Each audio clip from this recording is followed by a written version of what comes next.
All right, now that everybody is loading in, we're going to take a couple minutes to make sure we get our speaker up for the day and also get our co-host up and retweeting the room.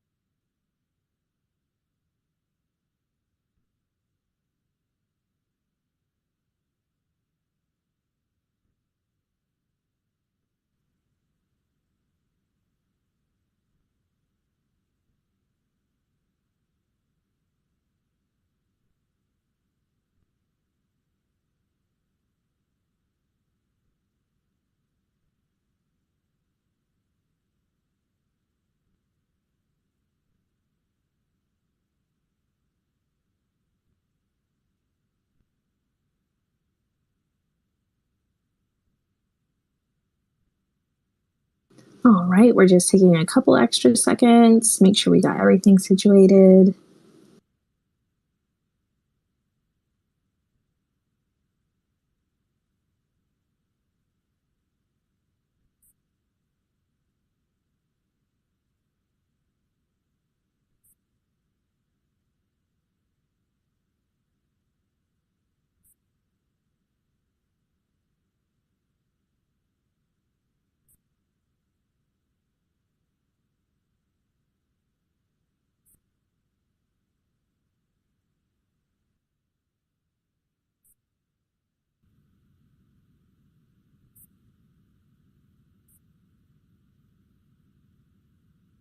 Okay, we're going to go ahead and get started. So good morning and welcome to another fantastic Wax Wednesday where I and Tommy, he's having a little bit of technical difficulties right now. He'll be right back. Get to actually speak with amazing members from our Wax community. And today is the Wax Wednesday of the month, which means that it's dedicated to featuring amazing women who are pioneering blockchain technology. Okay, we're going to go ahead and blockchain space call for our Women on the Block call. We have the honor to showcase the wonderful work of Priscilla Wilson and what she's done for education and artistic endeavors in the ecosystem. Today's space will start off with an interview where we'll get to know Priscilla, and then we'll get to shift into a more broad conversation and invite the audience members up to speak and add to any of the conversation that we've had in the past and what we're talking about in that moment. And with that being said, let's go ahead and get jumping into the interview now. I'm so excited to have you on our space, Priscilla. I'm in love with your vibrant works and your Sune character. For those who might have just discovered you through this call, would you briefly tell us what kind of art that you make? Sure. So first of all, thank you so much for having me. It's such an honor and so excited to be here and doing this with you guys. The art that I make is kind of a mix of traditional and digital. You can't really tell by like my name since my last name's Wilson, but I am actually mostly Korean, part Japanese, and a lot of my artwork is actually inspired by, stylization. It's inspired by Japanese artwork, like traditional pieces, kimono patterns, stuff like that. And then also a lot of the content that I do is inspired by different Asian folklore and myths. So that's actually where Sune, my original character, came from. It's the name's derivative of kitsune, which is a supernatural fox. So you see that a lot in my wax NFT collection is just different iterations of Sune and Sune, traveling around and going to conventions. Oh, I absolutely love that you gave us a little bit of a history about how you got the inspiration to create the character of Sune, because it's so adorable. And it really, I love the way that you make the line art multicolored. Have you always made art in this kind of way and in this style? Oh, thank you. Actually, it's, I think art is just kind of like a process where your art kind of grows along with you. Like if you look at any artist, like, let's say at one point in their lives and then maybe 10 years from that point in their lives, like usually you can still tell it's all done by the same person, but it starts to shift. So, with my artwork, I kind of started with just like your typical kind of like black line work and then, kind of more traditional kind of colors, like color palettes. And then I started kind of transitioning over to more of like, I kind of call it like a Lisa Frank color palette, where it's just a lot of bright colors. And then, as you mentioned, like the line work has different kind of like gradients of different bright colors and stuff. I don't know if it like happened because of like the whole pandemic and shutdown and just kind of needing to have that extra brightness in life during like such dark moments. Like maybe I was just kind of subconsciously like, kind of reaching out that way, just color wise.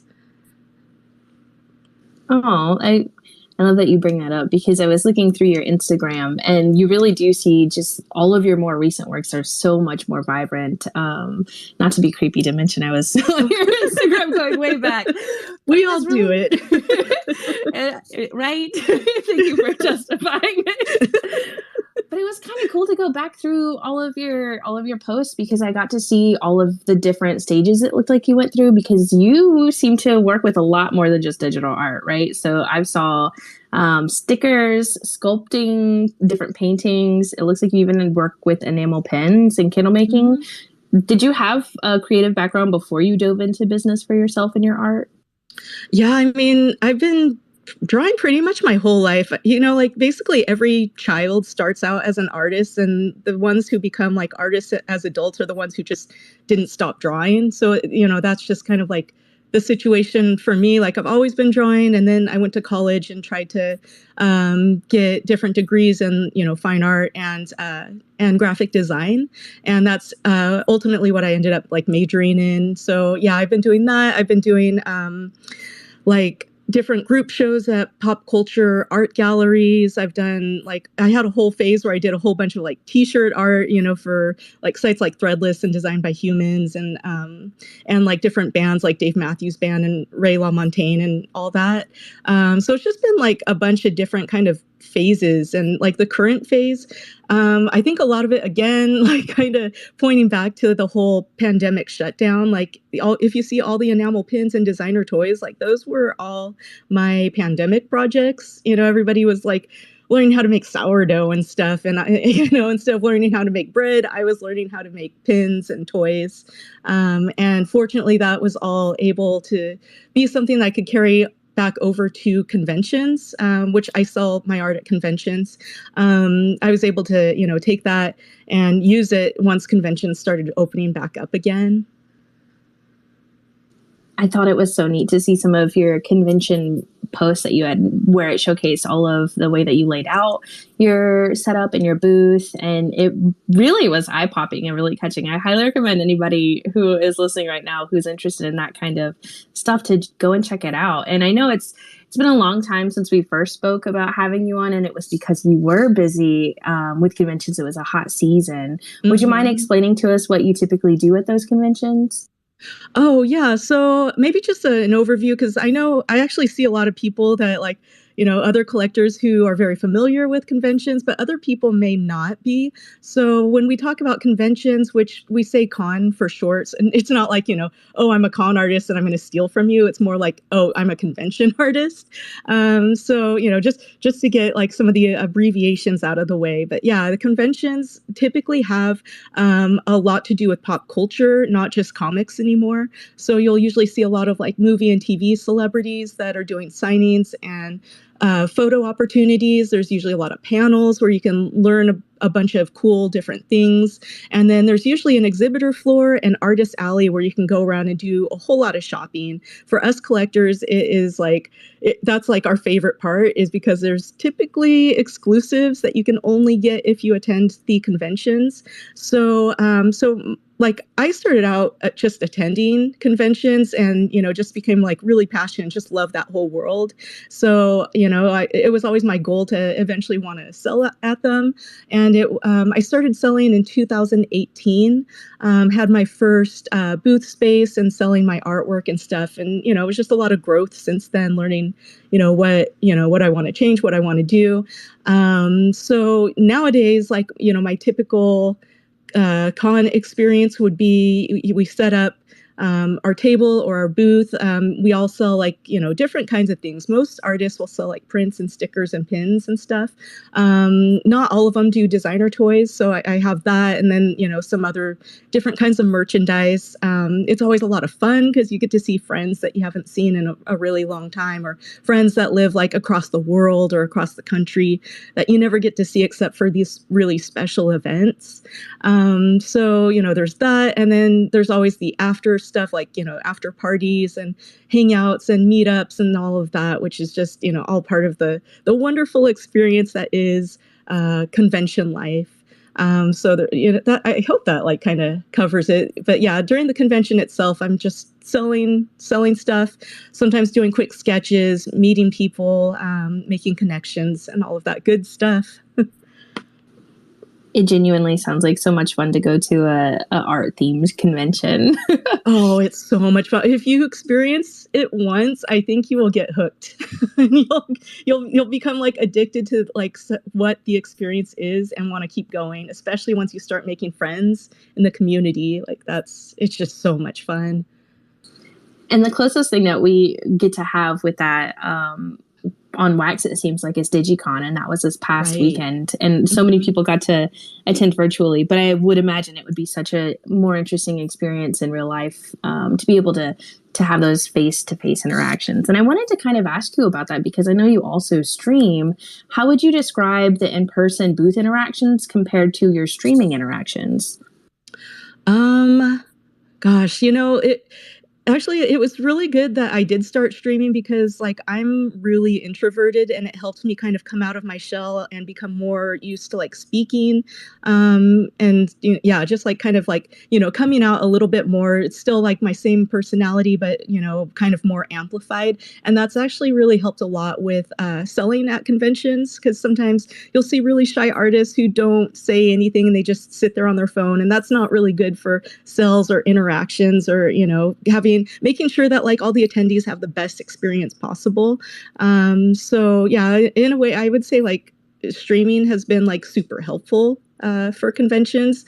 And, I guess it's different. In some ways it's really different. In some ways it's kind of the same, where, you see the usual suspects in your chat. You get to see them in real life, and it feels like you guys already know each other because you kind of do, which is awesome. And then you get to put a face to the names and all of that. But yeah, I think, both are great, but you just can't beat the IRL experience.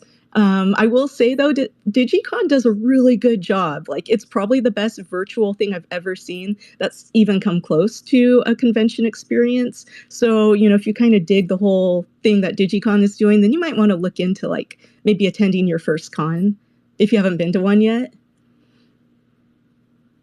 Absolutely. And it's also free. So there's nothing to lose, and you get to see all of these really awesome artists. A lot of them are creating on the Wax blockchain, but there are some other blockchain presences there, especially because it's Splinterland. So they work a lot with Hive and with Wax. So it's really cool to go. I highly recommend everybody to check out the next one.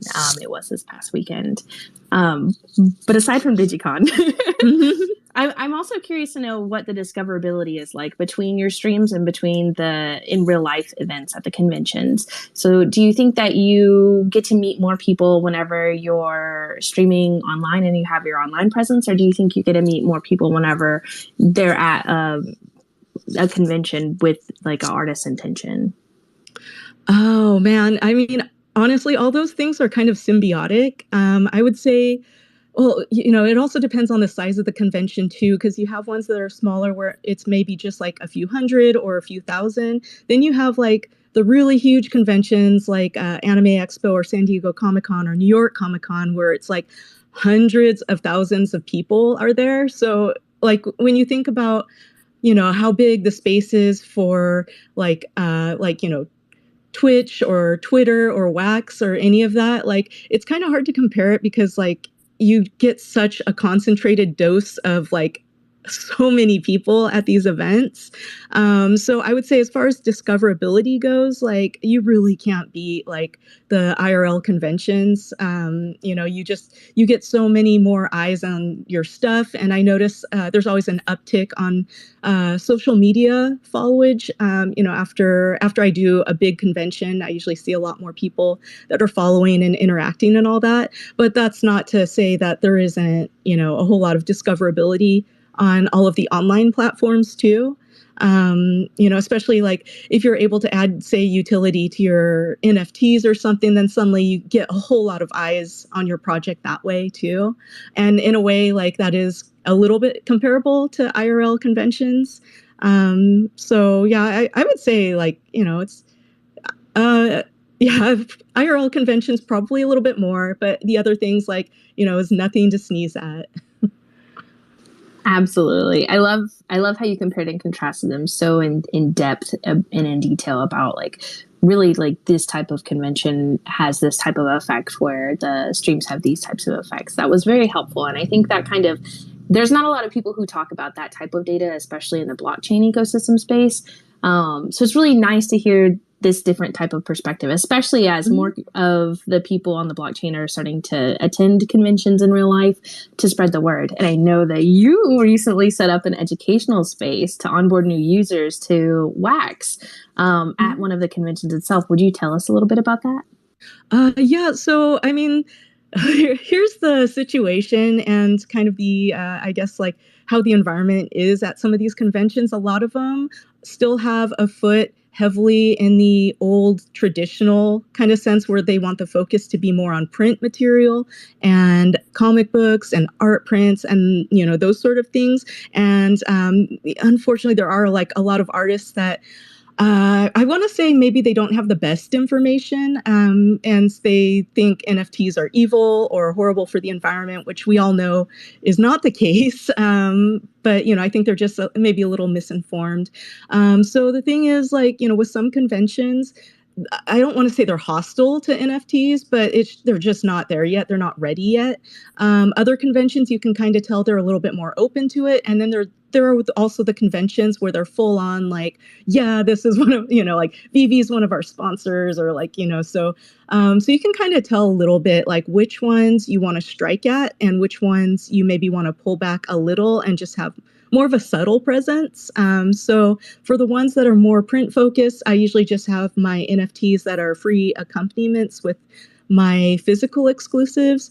But coming up, I have two conventions not in a row, but like my next two that I feel are going to be the most NFT friendly of all my conventions this year. And that will be TwitchCon and DesignerCon, both in Southern California. And since I feel that like they're going to be a little bit more open-minded or welcoming to NFTs, I'm planning on having like a little display, and hopefully I can show a picture of that. Like I'll show it on social media probably in the next couple days.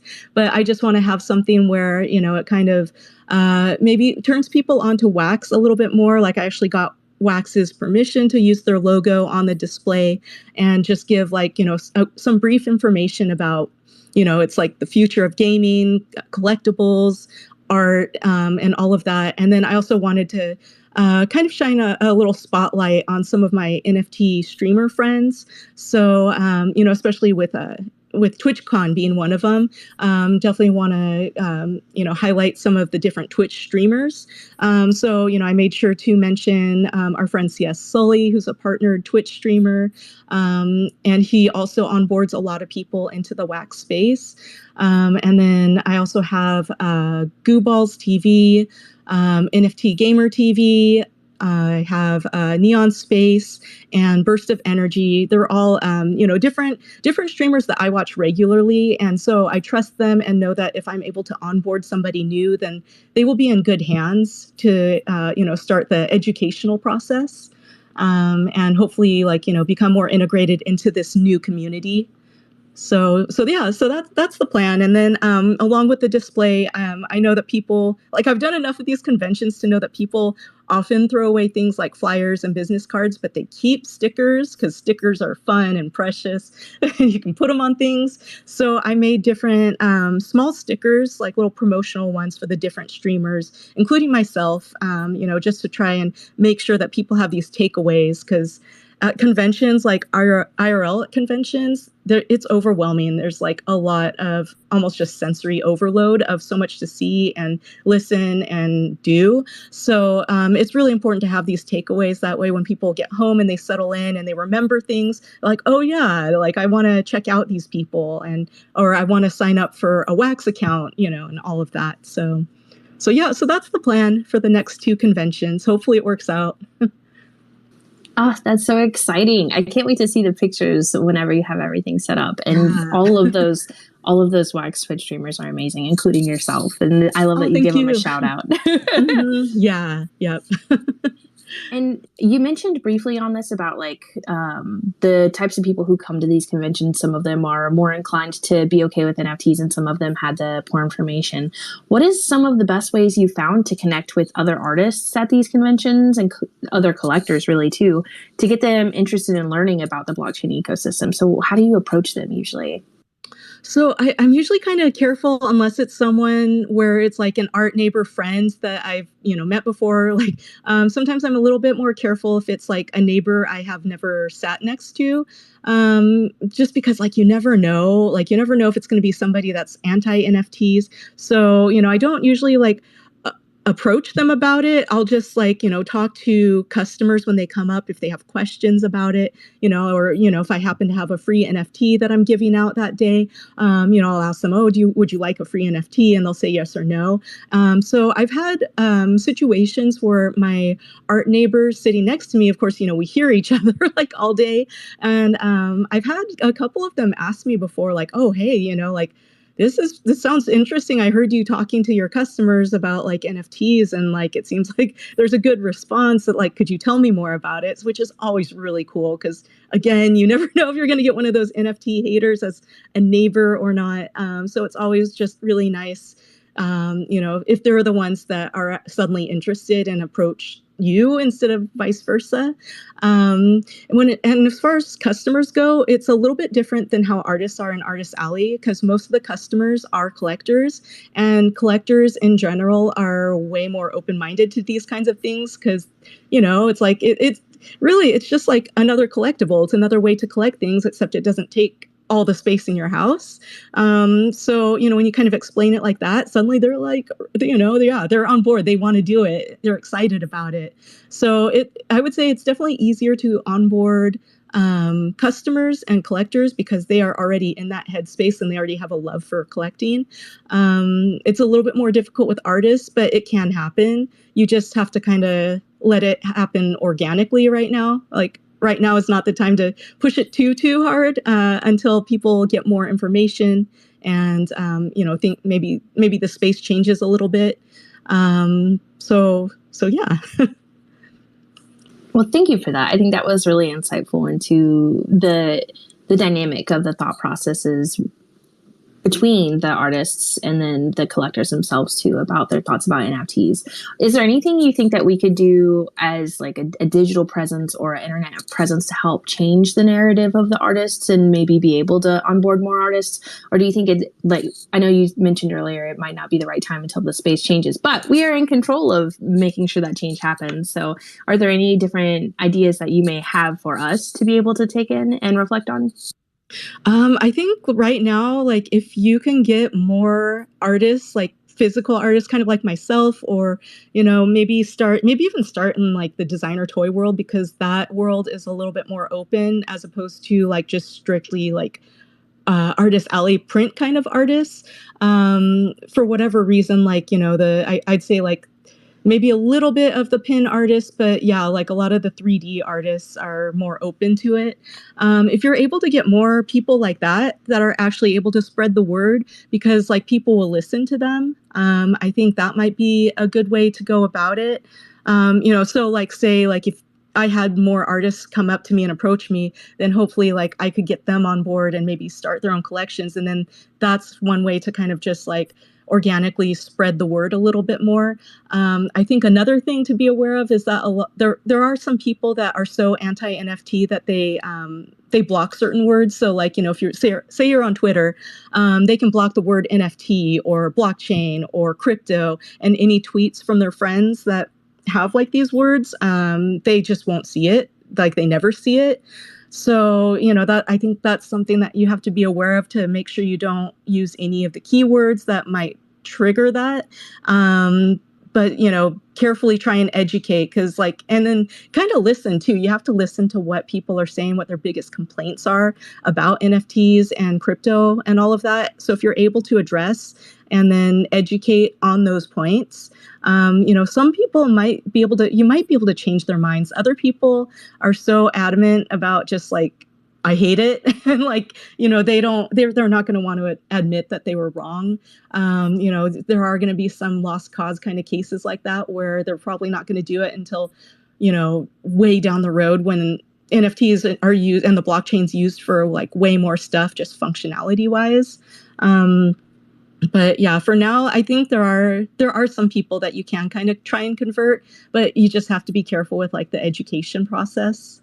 So yeah, I mean, hopefully that's helpful. But yeah, I think if you're able to have presence at like physical, like IRL kind of events, I think that's going to be a big way to do it too. I think that's really helpful and insightful, especially like you had said that whenever designer tour makers start coming into the wax blockchain using the viral mechanics, I think it's going to be really big. And you're right, people will listen to them. I know that we actually had at Target, there was an exclusive, I think it was the T-Rex dinosaur toy. Yeah. Yep. Tommy might know a little bit more about it. Yeah, But it was sorry, go ahead. Oh, no, you tell her more about it, because I thought it was really cool, but I don't know all the details. So for the Jurassic Park, so there's a couple of deals with Mattel recently with Target. I think the first one was the Jurassic Park, where you get it was the Hammond collection, so like the fancy black boxes. You pick up one of those. It came with a code to redeem for an NFT, and you got one of two NFTs. And then they also for Hot Wheels, they have this collection called Ultra Hots, and I think those went on sale. I think they're in Canada Targets, but those also came with like an NFT like redeemable pack as well, which you could just you buy your toy and you get an NFT as well. So it's kind of cool. So you can kind of just slowly seep into like the retail market and like kind of just put your presence there as well. Mm-hmm. Yeah, that's super cool. And I hope like more companies start doing that. I think like right now people are more used to you buy the NFT and then you get like your physical redeemable, like what Funko does. But doing it the opposite way is really awesome. And I think it's going to be a great way to onboard way more people. So yeah, hopefully like more people start doing that too. And that's kind of what I do for my Artist Alley stuff is like, you know, I have my exclusives, and then if you buy the exclusive, then you get the free NFT. And then that's like, you know, it's like, oh, the first one's always free. Like, you know, just kind of try and like get people in there. I love it how you say the first one's always free. That cracks me up. That's how I got started too, to be honest. My first NFTs were free and I haven't looked back. Yeah, I think mine was the AMC one. But back to the physical goods. I thought it was a really neat way to do things. And I went out and I bought the $50 T-Rex. I opened it up because I thought the NFT redemption code would be on the inside. But it wasn't. You just had to show your receipt. So I closed it back up and then I hid it away because my kids are going to get it for Christmas. But I was able to get the NFT and I thought that was really cool. And I was thinking, yeah, you know what, like more traditional artists that are doing things, even such as like paintings, it doesn't have to be necessarily figurines, but the more that we get them in here and then being able to reward their buyers with NFTs and showing that as a dynamic you can use NFTs for, I think it'd be really fun. Not only for the artists, but also the collectors themselves, like you'd said. And I kind of wanted to know what your perspective was on how physical goods outside of standard prints really help showcase artworks and really the artist's abilities. Oh gosh, yeah. I mean, the thing is like every different type of thing is like so completely different in how you want to approach it. So, I'm of course like used to my traditional like pen and ink kind of drawings and doing, that 2D art. But then like as I mentioned before, over the pandemic, starting to explore something different like enamel pins, and then like the whole sculpting thing and like designer toys and actually, painting them. And there's like so much to it. Like with casting and mold making and like cleaning them up and all of that. So everything is like, it's all very different, and you have to have almost like a different kind of headspace for each kind of thing, like I guess each different media that you work with. But I think that's a lot of fun. Like I think that's like a great way to grow, and it like all of the different types of art help support each other. So, I would say like designer toys and enamel pins are probably some of like the hotter items. Like as far as collectors go, that's usually what they're really looking for. Prints, I would say like they don't sell as quickly, but if you're able to get something going with like, say, a designer toy or original character, once people start getting really into like that specific character and they want to collect anything having to do with it, then that really helps promote your other types of art, whether it be stickers or art prints or any of that kind of thing. Again, it's all just like everything kind of helps each other out. So yeah, it's different ways to approach it, but I think it is like really important if you are an artist to try and diversify as much as you can. I think that was really well said. And it seems like I was looking through your collection on Nephew Blocks as well. It seems like you have different types of NFTs that you do for your different types of art too. Will you tell us more about like how you utilize NFTs in your collection? Yeah, so it all started, I mean, really, like a lot of us were onboarded because of Funko doing their NFT collection. And then because of that, suddenly there was like an influx of like these physical collectors suddenly being in the space. And then that's when like people started asking like, asking me like, are you going to, since you have this designer toy and all of these different exclusives, are you going to start making NFTs for it? And I had to like think about it for a long time and do a lot of research because, as I mentioned, it's like a slightly hostile environment in the artist alley world. So I just wanted to make sure that it was like with this blockchain, that it was the right fit for me and my art and where I wanted to go with it. So that's kind of like how I got started. I finally decided that, this is the right place. This is going to be my my digital home now. So once I made that choice, it kind of started with just the NFT accompaniments. But then, people were saying, oh, it'd be cool if you did packs and, all that kind of stuff. So, it was just like, okay, well, I want to make sure that like all the different collectors are happy and get like the art that they can, because not everyone can go to a convention and buy one of my toys, but anybody can just go online. And if I'm able to do a special like drop or something, then, it's just way more accessible. So, with that in mind, I started doing, besides just like the accompaniment kind of NFTs, like just other fun stuff. And then, things that I want to do to help promote like maybe my Twitch stream or other Twitch streamers. And then, I also did a pack where it was called Play Through the Paint, where it showed more watercolors, just trying to introduce people to some of the other kinds of art that I have to offer, besides just like my digital art and things that look more like just kind of like enamel pins.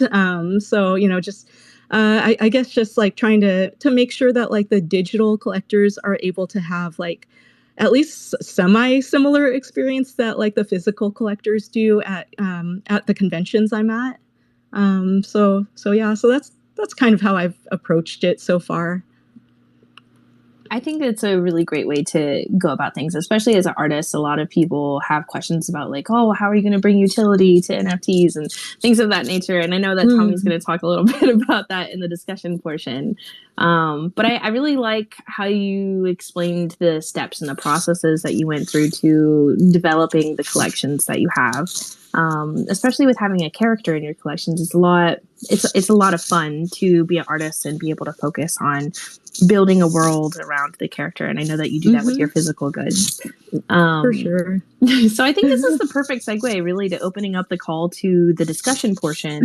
So if anyone below has any questions, feel free to send up your speaking requests. I'm pretty sure that Priscilla would be very open to answering any questions you may have. And I think Tommy's going to take care of the discussion part now.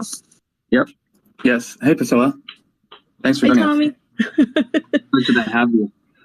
So I'll kick this off. Yeah. Now I know that you were just talking about it with some of your in the Art Alley. I think you mentioned there's a lot of naysayers when it comes to art NFTs in the space recently, and specifically like they want to naysay about the utility that the art in the space provides. Personally, I feel like art will always have a space on the blockchain. Like books and blogs, they never went away either when the internet came out. I know Amazon tried their darndest to get rid of books, but books are still around. So when you're looking at like all the possibilities financially for artists, when it comes to like possibilities financially for the artists who are involved in it, we feel that blockchain's like super important. It provides, I think, the first secure way for artists to be able to receive royalties for their work. So like with that in mind, what are your like ultimate career goals right now for your art? Let's see. I guess I just want to keep going with what I'm doing. I mean, right now I still work full time, and I'm doing these conventions like on the weekends or taking vacation time. So if I'm able to just like keep growing, just not only just like my art, like, style wise, but just if I'm able to grow and like make more connections in the future and grow my audience and community, then that would be really awesome. And I want to make sure that it's like all organic growth, because that's how you get like a more not loyal community, but like I would say interactive community where it feels like everybody's actually friends and stuff. Right.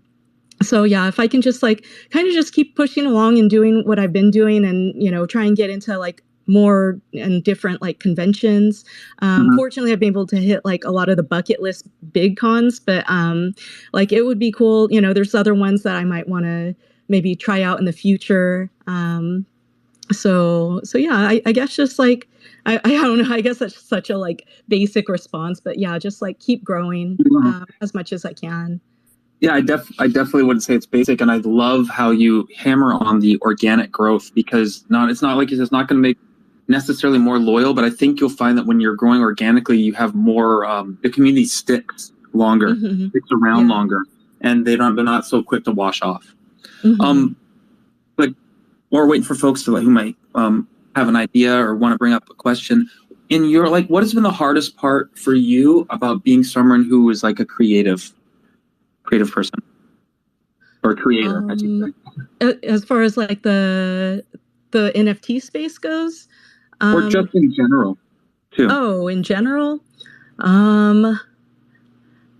gosh, like I don't know. I mean, the thing is, like, there's a lot of things that you have to learn, but like with the way my brain works, I really enjoy it. It's like, even if there's like a con where it wasn't like the best, I like to, look back and review it and analyze and like figure out like, well, how come it didn't work out that well? How come it wasn't as good as my other ones?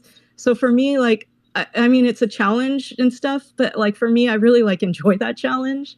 It's almost like I guess the gamer brain in me that's like, oh, I want to unlock every achievement and I want to learn how to do it all.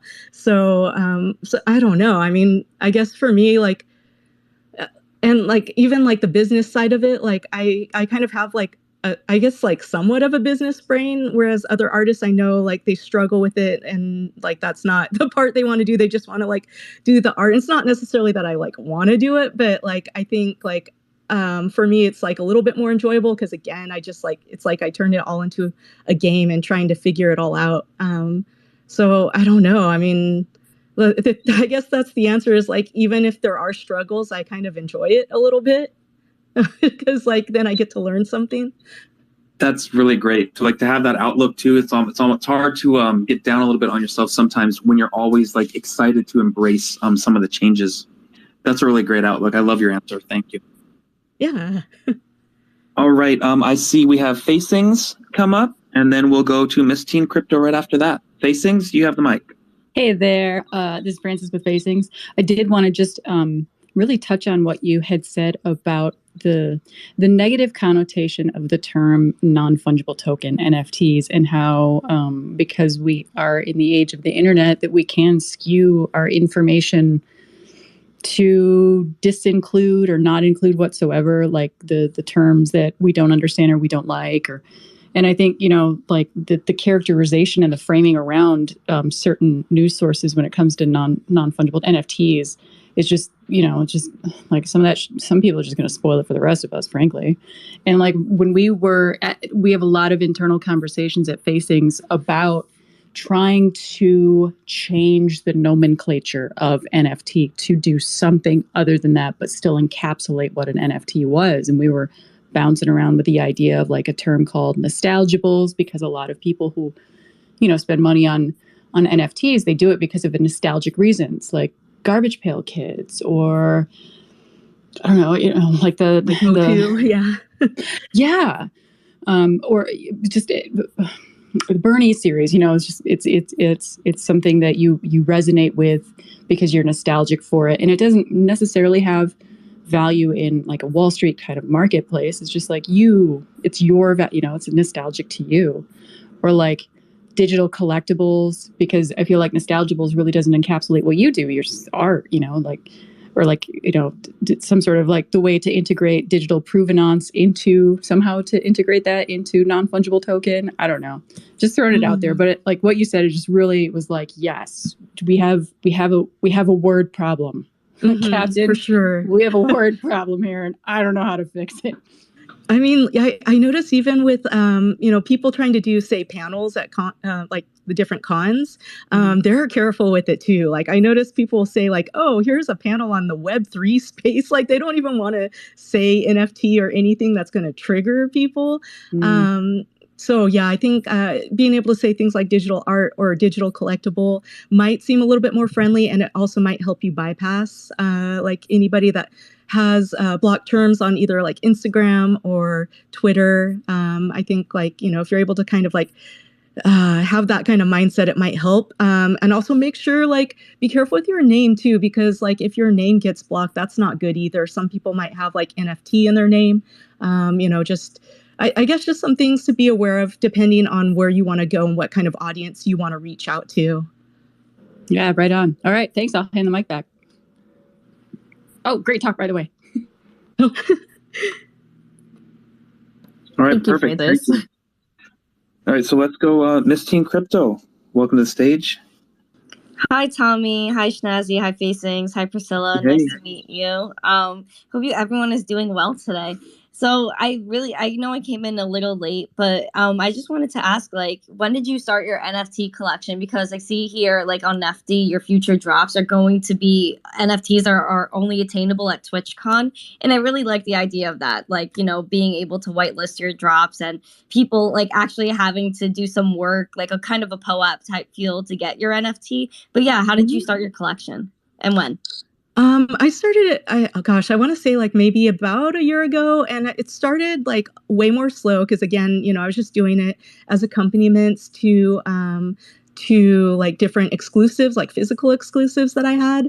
And then started ramping it up a little bit more, like more recently. And lately my goal has been to try and bridge the gap between like physical collecting and digital collecting, and also trying to bring that whole convention experience like to the digital world. So that's why I have something like what you mentioned, where there's like a special drop that you can only get if you are at the convention. Because I feel like whenever you have something that's like kind of like a souvenir from a really good experience that you had, it becomes a memory. It's not just like a digital collectible anymore. It's almost like a little badge of honor. Like I was there. I remember going to her booth and, maybe meeting different people and all of that. So, that's kind of like what one of the goals is. And I actually do have like another project where I give people a free autograph NFT. And, they have to actually meet me in person to ever get one of those. And it's completely free. And then I do special blends with some of my NFTs where if you blend it, it turns the NFT into a signed piece. So it just kind of adds my autograph to it. And I want to, again, replicate the experience of like going to Comic-Con, going to Artist Alley, meeting the artists and maybe getting like a little sketch or like getting something signed in person. But, you know, just giving that experience, like bring it to the online space. That's awesome. I love that. I'm a fan. Oh my gosh. Thank you. So when are your next physical pieces coming out? How do you usually do those for those drops? The next ones, I mean, if it's not con season, then sometimes I'll do them online in my Shopify site. But lately it's just been one convention after another. So in that case, I usually just announce online, like, hey, these are going to be like my next exclusives. Like I've actually started rolling out announcements for TwitchCon now that we're getting like closer to it. So then people know, okay, so if I'm actually attending, then these are the things that I would be available to purchase. And then if there's ever leftovers, I'll either just carry it to the next convention, or sometimes I'll sell them online, or sometimes I'll give the people in my Discord community a head start and let them know about like special like physical drops. So then they're able to buy it first before like the public is. So that's usually kind of how I try and roll out all the different physical pieces. Awesome. I see you don't have any open drops now, but I'm going to look and pick something up on the secondary market because I do want to support and I do like your pieces. I think they're super cute. Are these also like little Twitch stickers as well? Oh, thank you so much. So let's see, on Twitch, I actually need, like, I'm so behind. I need to actually like update my emotes, and because I have like some other older ones on there, but I do want to integrate more with Sune in them and like, you know, take advantage of the animated ones. I actually have it on my list to try and work on this weekend. So really soon it will be, but right now, like it's a little limited.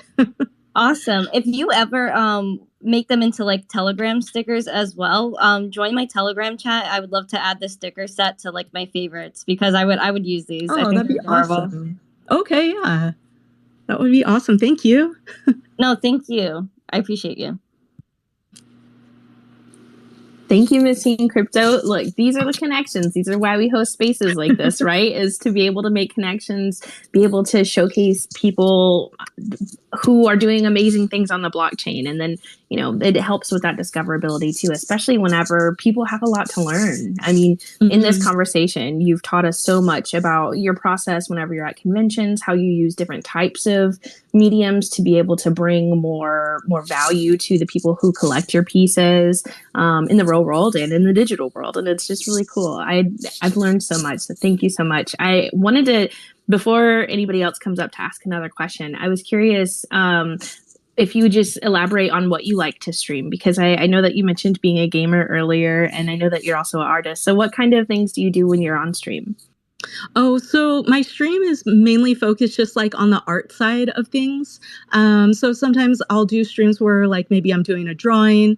And sometimes I'll do streams where it's like more on the production side too, like if I'm packing pins or like getting packaging ready or, you know, like maybe painting like toys or something, you know. And I think it's really important if you are an artist to kind of show that side, because sometimes people are like, well, how come things cost this much? This seems really expensive. And I would say this applies to digital art too, even if you don't have physical art, but you just have like NFT art.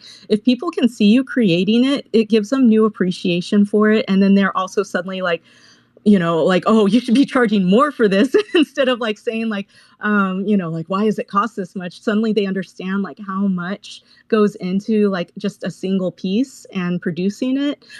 So, and plus, you know, people like, we're all nosy. We love to see, like, we want to see what's behind the curtain and see how things are made. So I think like, not only is it just like good content to have that, but I think it also serves a very important purpose too, just to help like, you know, help people understand your art and kind of gain new love and appreciation for it. I think that was so beautifully put. Honestly, there's not a better way to respond to what you said, I think, because I think you encapsulated the idea of sharing a process perfectly. And you're right, it is so important to be able to let people know what you're doing, the time it took for you to do it. Especially, I did not think that you had a separate job apart from your art, and seeing how much work you're doing on the side from that standard job is immaculate. And I think that it really is a testament to what you do in this space. So it is really cool to see. Thank you. Oh, thank you. I have another question. Facings, do you have? Go ahead, Facings. Go ahead, I was Francis. just going to say, can confirm, am nosy. And then the last thing I wanted to say was, congratulations, Snazzy. Oh. Well, thank you. Yes, congrats, Snazzy. Woo! Oh, well, you guys are too kind. All right, so I did have another question. Since you were kind of talking about, or since Miss Teen Crypto was talking about the stickers, it made me kind of think of this. Like, who are some of your favorite artists that you'd like to do a collaboration with in the future? Ooh, that's a good question. I mean, it would definitely be cool to onboard some other Artist Alley artists and do collabs with them in the future. But like, I think the thing is, like, a lot of collabs have happened already just because it's such a great community. Like, I feel like Wax has one of the best NFT communities where it's not just like all the collectors who are there, but also like how all the artists treat each other and respect each other and are excited, for each other's artwork. And so I think like there's already been a bunch of collabs. Like, unfortunately, I haven't had a whole lot of time with it being con season for me to be able to do kind of like fan art of other artists that I really respect. But they have been able to do some like integrating Sune. And I've also seen them like integrating other like artist friends characters. Like, Sully has his Hoot character. Dr. Crispy has his Glummy Bears. And I've seen like so many different just like crossovers and collaborations. And it's like such an inspiration and like wonderful thing to see that it's such a just like with all the toxicity out there, like it's such a nice thing to see. But if I were able to do like pieces like with somebody else, I think just like some of like the aforementioned artist friend, I like maybe being able to do something with I've already done some with Sully and with Dr. Crispy, which was a whole lot of fun, where we got to do different takes on each other's characters. But maybe to be able to do more of that, especially if there's other ones that have like their own kind of like OCs, like original characters, like Mr. Tofu or somebody like that, Jonesy, like they're all just really incredible artists, and it would be really cool and an honor to be able to do more, with some of them. Yeah, that's awesome. I especially think it'd be exciting. Okay, you mentioned like onboarding an artist and then doing a collab. I think it's really kind of unique way to do it. You could pick out exactly who you like and then follow them and onboard them, and you can show them the ropes and be their mentor almost. Yeah, for sure. Because it is intimidating, especially like, there's artists where like a lot of our brains just don't work this way, like with all of the technical side of it. I know for myself, it was a lot of trial and error figuring, especially things with like packs and like, all the pre-minted stuff, like just having to learn all of that. It's intimidating. So I think if those of us who are already in the space are there to like help people. And I know like there's a lot of really good people like with their own collections that are totally willing to do that and totally willing to answer any questions. I think that will help onboard other artists and make it maybe less terrifying. That's perfect. Thank you for that. And then also, like you had said earlier, everyone starts out as an artist. The people who continue to do it are the ones who just don't ever stop drawing. So like and you described like and then like some of this technical stuff is a little bit difficult sometimes to wrap your head around. What would you tell someone who is an artist right now in the space and feels like they're just butting their heads against the wall and they want to give up? What, like, words of encouragement, I guess, what would you tell them? Oh gosh, because there's like two different sides to this. One is like every artist has imposter syndrome and we all compare ourselves to everyone else and feel like we're not good enough. So there's that side, but then there's also the technical side of like, I don't get it. Like, or how do I make this work? Why isn't this working? Right. Or what do I do if I mess up? So I would say like, for either of those, well, first, to address the imposter syndrome, we all have it. And I think just the fact that you have people that are saying like, I love your art, and they're buying it, and you can actually see it because it's all in the blockchain. Like you see people are buying it. Like you have to remember they're not people that like your art aren't stupid. They actually genuinely appreciate you and your art. And you have to remember that, and you have to give yourself a little bit of self-love. And I know that's really hard because like I go through that all the time myself. Mm-hmm. So you just have to try and remember that and know that we're all going through it. As far as the technical stuff goes, like just reach out to people who have done it before. That's what I've had to do myself. Like I'm sure a lot of us have had to reach out to like Dr. Crispy, who is like the guru, like knowing how to like do everything, just as far as the technical side goes. So as long as you're able to have those connections and reach out, then and just have someone kind of hold your hand and walk you through it, then it becomes like way less intimidating because mm-hmm. they went through it themselves and they know exactly what to do and what to tell you. So, I think there's solutions to either sides of that. Perfect. That's great advice. I think the reaching out, and we say it every week, right? We want to reach out to the community, reach out to the space, build a community, and you can make real friendships and forge bonds, and we can all lift each other up. That's really great. Mm-hmm. For sure. If there's no one else that wants to come up for a final question, I will have one more. But I don't want to take up all the space all the time. So let me just throw it out there. You said you're in con season, so you're doing con after con after con. How do you fight fatigue while you're constantly moving from one thing to the other at like a breakneck pace? Oh man, sometimes I get a little worried, especially when I look at my schedule and see it's like, either a week or a week and a half, like separating each convention. I think after a while, you just kind of get into a rhythm and you kind of get used to it. And then suddenly when it stops, you almost miss it, even though it is exhausting and it's so much work. I think you just have to, make sure you take care of yourself too. Like if you're able to get some exercise, even if it's just walking or hiking or whatever, like it's really important to make sure you do that to try and build up stamina and also your immunity. Like you want to make sure your immune system's nice and strong so you don't get what we call con crud. Is basically just like, there's so many people there, you're probably going to catch a cold.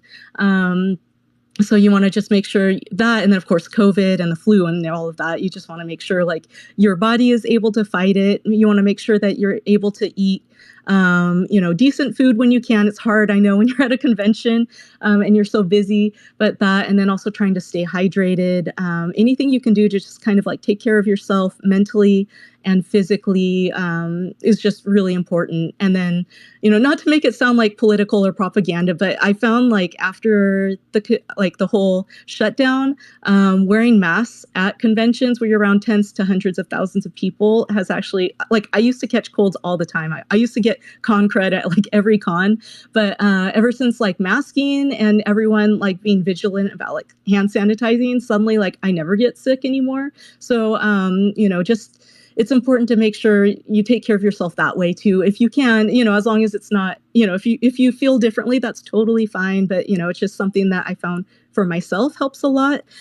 Because if you get sick, then that means you're gonna miss one of your conventions, and that kind of stinks because they're expensive, like all the travel and the booth fee and all of that. So, hopefully that might help other people if they find themselves in the same situation. Yeah, absolutely. I think you have some pretty solid things to say. Go outside, do some exercise, eat well, protect yourself, get your immunity up. It's good advice for anyone not going to convention too. Yeah, right. Exactly. And then finally, like I know you mentioned a Shopify site. Other than like Nifty Blocks, where can we find your creations? I have some things on Etsy as well. I wouldn't say shop on there. If you, I would say shop on my Shopify, because Etsy, they have like extra fees and stuff. So I have to charge a little bit more on there. So Shopify, if you're online, that's probably the best place to try and pick up any physical items. Otherwise, just like all the digital stuff is on Nifty. And then, of course, if you happen to be going to any of the conventions that I'm at, then that's a great place to pick up stuff. And actually, you get a better deal because you don't have to pay for shipping. And I usually run convention specials where it's a little bit less expensive even than like my Shopify. So I think at the moment, those are the places to find my art. Very cool. Perfect. Awesome. Thank you. And I believe we have Gooballs has come up to the stage. So let me hand the mic over to Gooballs so they can ask their question. Gooballs? Oh, boy. Hey, no, nothing crazy over here. It's just Keegs. I just had a question about the conventions, actually. So when you're at the conventions, you see yourself getting a lot of new fans, that appreciate your art, like your art, that maybe have never heard of you, or are you just getting a lot of people that just come up that already know you, just want to say hi? I would say in the beginning, it was more people that were discovering my art for the first time. I think now that I've started to do more conventions and also try and do exclusives, which I think are very important if you ever decide to do Artist Alley, or, the exhibitor floor. If you ever sell at conventions, it's important to do exclusives because that kind of helps get your name out like online. I think like now that I've been doing that a little bit more, there's been more cases of people coming up that kind of already know my art or say like, oh, I saw your stuff online, or I saw like someone was promoting it. So it's become like a little bit more balanced. But yeah, for sure, like in the beginning, it was just like all dependent on the foot traffic and people walking by and like discovering it for the first time. Cool. Thank you, Priscilla. It looks like we're at about time. So thank you to everyone who's come up and asked questions. Let me hand the mic back to Schnazzy, who will play us out. Schnaz? Absolutely. I think this has been such a pleasure, really, to be a part of this conversation with you, Priscilla, and really get to ask and hear the answers that you've been able to give to everybody about what kind of processes you go through and what the inside of your mind really looks like when it comes to creating, how you like to do things, what really inspired you to get started, and where you want to go. And I think it's really important to have these types of conversations and get to know artists in this kind of intimate way, because at the end of the day, we didn't have this option to do this kind of interaction and this kind of style of getting to know somebody as intimately as artist, even as far as like 60 years ago, right? Like we would maybe be able to get a newspaper magazine article that read about our favorite artist or something like that. And we get to have this opportunity where we have a discussion that's open. So many questions get asked, it's recorded. People are going to be able to listen to this. And we're all tied together on the blockchain now. We're able to have such a more in-depth, intimate experience between artists and the people who like to collect their art. And I think that it's been such a pleasure to have you on. Thank you so much, Priscilla, for being here. I hope that everybody gets to check out your work because you have some really beautiful pieces. Thank you, Missing Crypto, for looking through her secondary. I know that you had said that, and I think that's so great. And also, I love that you, Priscilla, have called out so many different artists that you love and so many content creators and streamers that you like to watch, and how NFTs have really affected the narrative of what's capable in the convention space. So thank you for being here. Thank you, everybody, for showing up down below and coming up to ask questions, or even just being here to listen and experience what it's like to be a part of this Web3 ecosystem, because this is really impactful in the future developments of all artists, in my opinion. And they're going to be able to have moments like these to look back and reflect on how they can do better or how they can start their own journey. And I think that's really important. So thank you, everyone. Thank you, Priscilla, for being here. We are going to close this Wax Wednesday space out, and I hope that everyone has a fantastic rest of your day. Bye, Have guys. a great night, everybody. Bye. Thank you again, Priscilla. Thank you so much. It was nice to meet you, Priscilla. Bye. It was great meeting you too. Bye. Happy Wax Wednesday. Have a great night, everyone.